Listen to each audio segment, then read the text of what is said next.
Hi everyone, welcome to Ekascloud. Today I will be discussing about data storage redundancy and object replication. First, let's start about data storage redundancy. So, there are like six types of data redundant storages. So, before going into that, let's talk about what is redundancy and also what is uh, Azure storage redundancy or redundant storage. Redundancy is a condition created within a database or data storage technology in which the same piece of data is held in two or saved in two separate places. So here in Azure, we will be using this service to save in different region or different zone to keep it away from any kind of disaster. Now, about the Azure redundant storage, it always stores multiple copies of your data so that it is protected from planned or unplanned events like transient hardware failures or power outages or even natural disasters.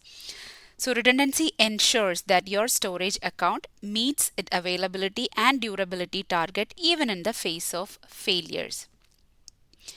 So if you look into the types of data storage redundancy, there are about six types, but it's mainly divided into two: redundancy in the primary region and redundancy in the secondary region.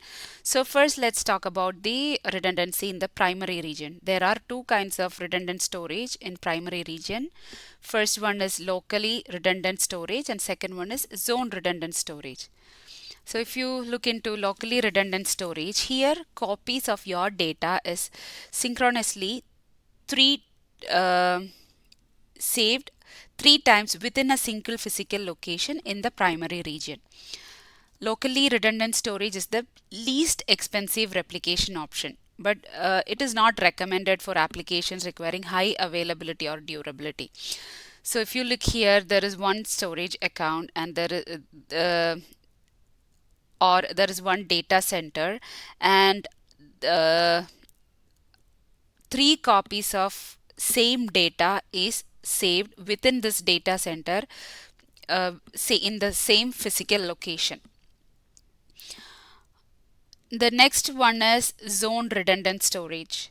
Here copies of our data is saved synchronously across three availability zones in the uh, primary region. So here it was in the same physical location, but here it's in three different zone within the primary region. So the region will be same here. Uh, and sometimes there will be two or even three zones, but it will basically save your data in the multiple zones within a region. Microsoft recommends using zone redundant storage in the primary region and also replicating to the secondary region. So we'll go into that shortly. So if we are speaking about secondary region, then we should discuss about the other two types, which are geo redundant zone and geo redundant storage and geo zone redundant storage. The first one is geo redundant storage. Here copies of our data are synchronously saved three times within a single physical location in the primary region using locally redundant storage, and then it copies your data asynchronously to a single physical location in the secondary region. So first they'll save three copies within a data center using locally LRS, and then it will go to a different region, and there also they'll save three different copies within a data center with the help of LRS. And this next one we need to discuss is geo zone redundant storage. It's almost the same concept of geo redundant storage, but here uh, first the data will be saved synchronously within 3 different zones, and then it will copy or it will save the data in within a data center in a different region. There will be 3 copies there too.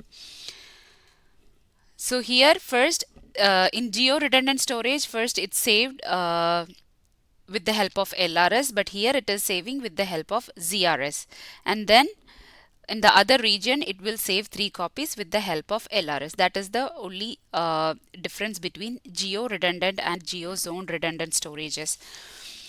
The last two one is the read access geo redundant storage, and read access geo zone redundant storage. So it actually replicates your data to another physical location in the secondary region and to protect against regional outages. So Microsoft should initiate a process to give access to the customer to read this data. So it will be saved in another region, but then Microsoft will have to allow us to or give the access for us to read these saved data in the different region. So once that is done, once we enable it, then we can access it anytime. So for that we need this uh,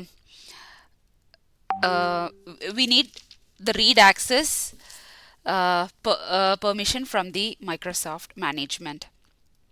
So to know more about this concept, let's go to our portal, and then we can create a resource group here.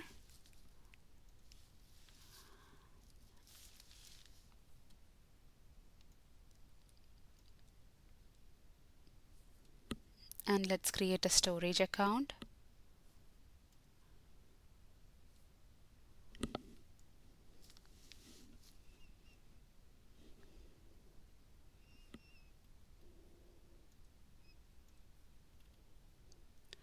So the region here we are using is East US, and the performance is standard. Here I'm going to select locally redundant storage and create. So there I chose the first option, which is LRS. And let's create one storage account.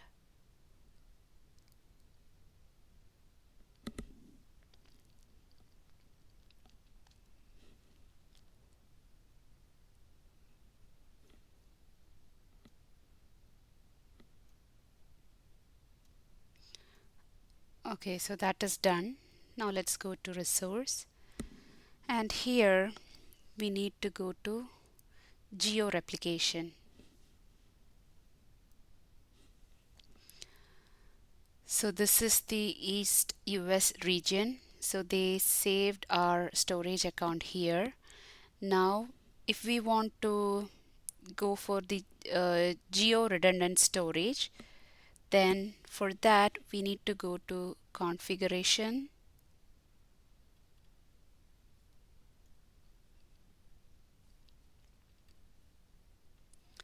and then change this to geo redundant. So here you can see the other option, read access geo redundant storage. Anyway, I'm going with the geo redundant. So now this data, the storage account we created, will be saved in 2 different regions, and the second region that we will not have the permission to choose the region. Azure will choose a region for us. So let's save this.